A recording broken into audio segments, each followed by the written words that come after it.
Hello my dear friends, कैसे हो आप सभी। आपका स्वागत है आपके अपने यूट्यूब चैनल में।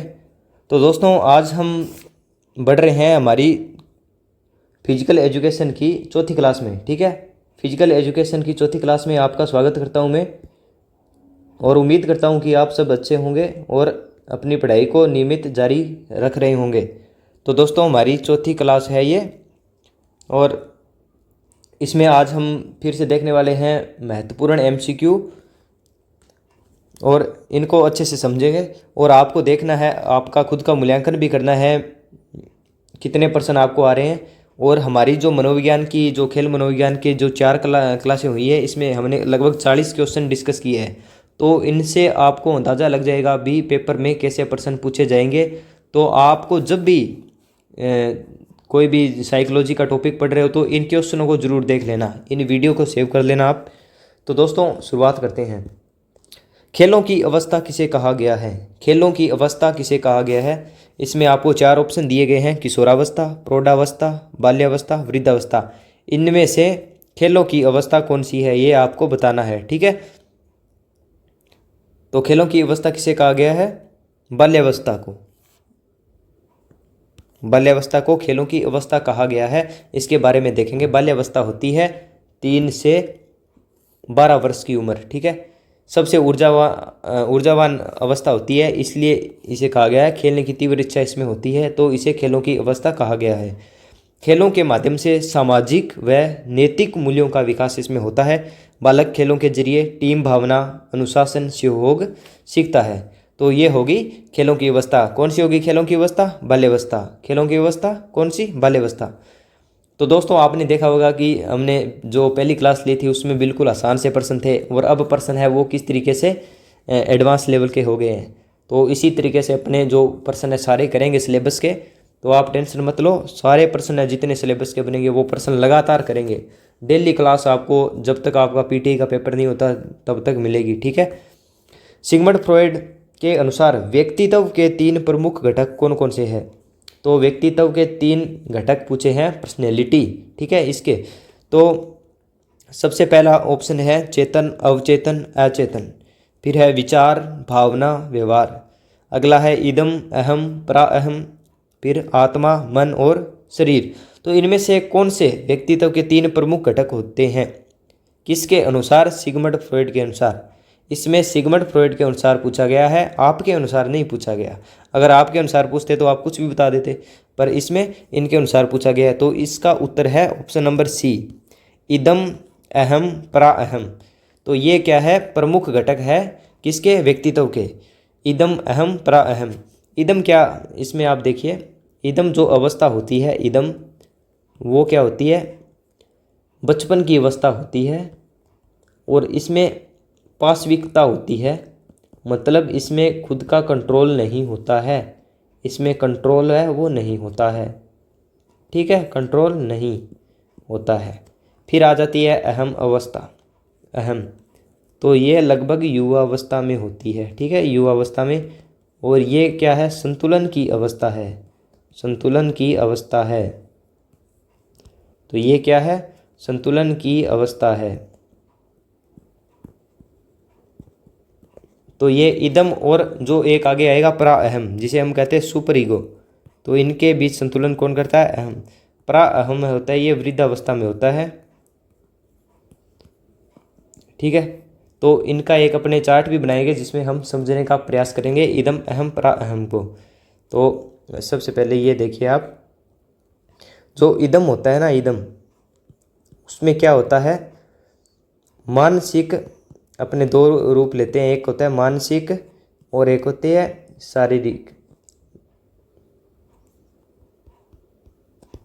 तो इनमें मानसिक और शारीरिक इच्छाओं में जो मानसिकता का जो पलड़ा है वो क्या होता है? डाउन होता है, और शारीरिक इच्छाएं हैं वो ज़्यादा भारी होती है इदम में। फिर आ गया अहम। अहम में क्या होता है? जो मानसिक अवस्थाएं होती है वो क्या होती है? इसमें संतुलन होता है। ठीक है, अहम में क्या होता है? संतुलन होता है। अपने देखा था ये, इसमें मानसिक और शारीरिक दोनों क्या होते हैं? बराबर। इसमें संतुलन होता है। क्या होता है? संतुलन। उसके बाद में आ गया पराअहम। इनको याद रखना है, ठीक है। चीज़ें नोट करनी है आपको, कोई भी कुछ भी नहीं जाता आपका, एक कॉपी लगा लीजिए, उसमें नोट कीजिए। ये इंपॉर्टेंट जो जानकारी है कहीं नहीं मिलेगा, कोई आपको नोट्स में नहीं पढ़ाएगा। ये ऐसी चीज़ें हैं जो आपको वास्तव में पेपर में देखने को मिलेगी, तो इनको नोट करते जाइए। पराअहम सुपर ईगो, उसमें क्या होता है, मानसिक है, वो क्या होता है, मानसिक इच्छाएं, वो क्या है, अप होती है, मानसिक कंट्रोल ज़्यादा होता है, और शारीरिक कंट्रोल है वो कम होता है, ठीक है। तो इस तरीके से अपने को समझना है। तो इदम है, इसमें इच्छाएं प्रवृत्तियाँ होती है। अहम में निर्णय संतुलन होता है, पराअहम में नैतिकता और आदर्श होते हैं, और इन तीनों के संतुलन से क्या बनता है, व्यक्तित्व बनता है, ठीक है। तो ये आपको समझना है। अगला है खेल मनोविज्ञान।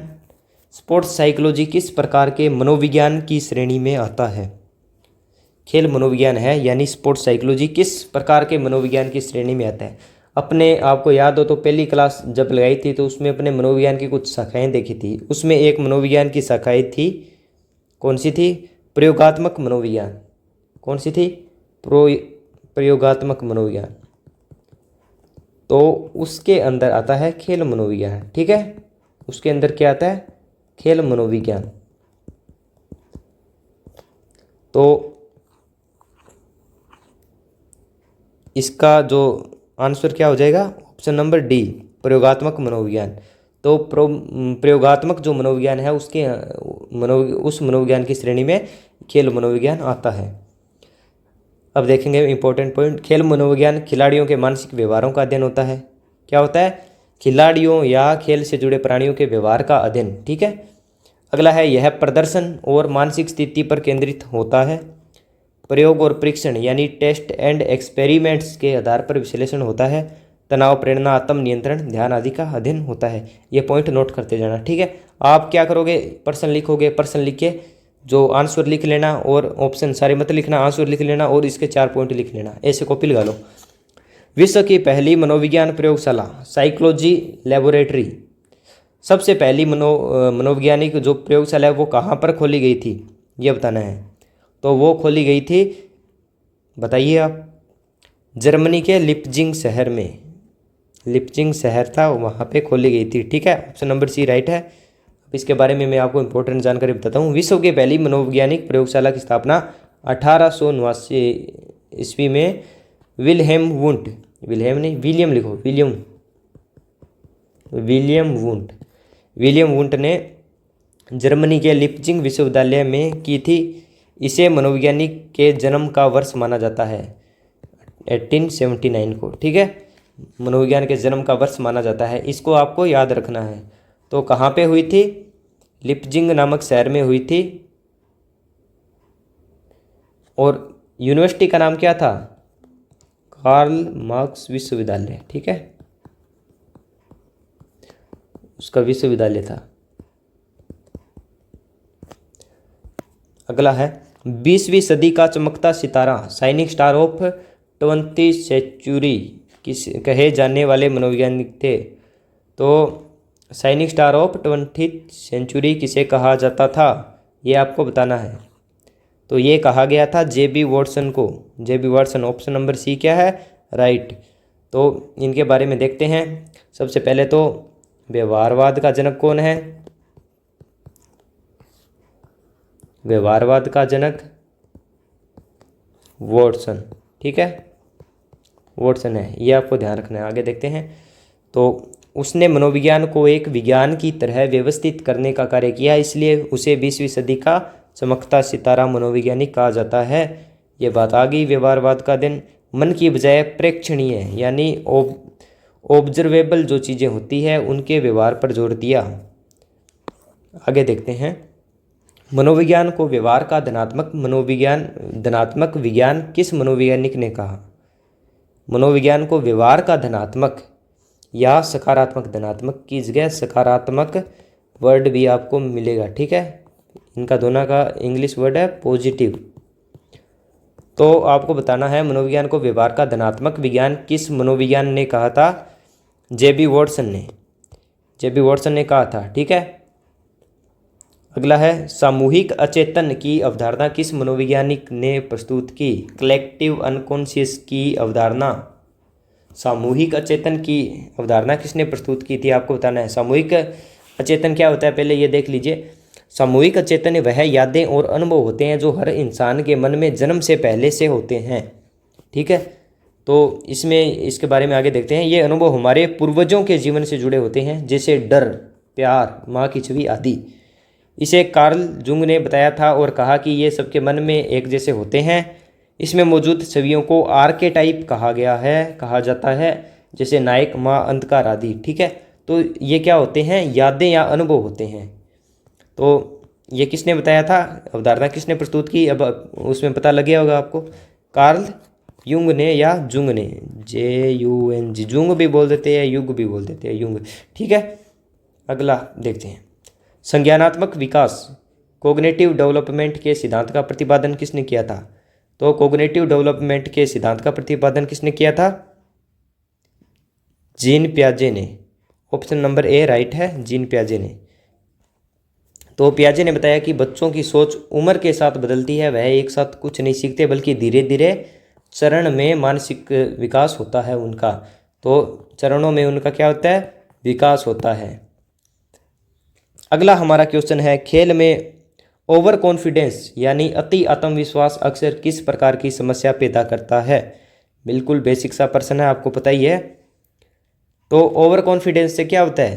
प्रदर्शन क्या होता है? प्रदर्शन होता है वो डाउन होता है। डाउन मतलब गिरावट।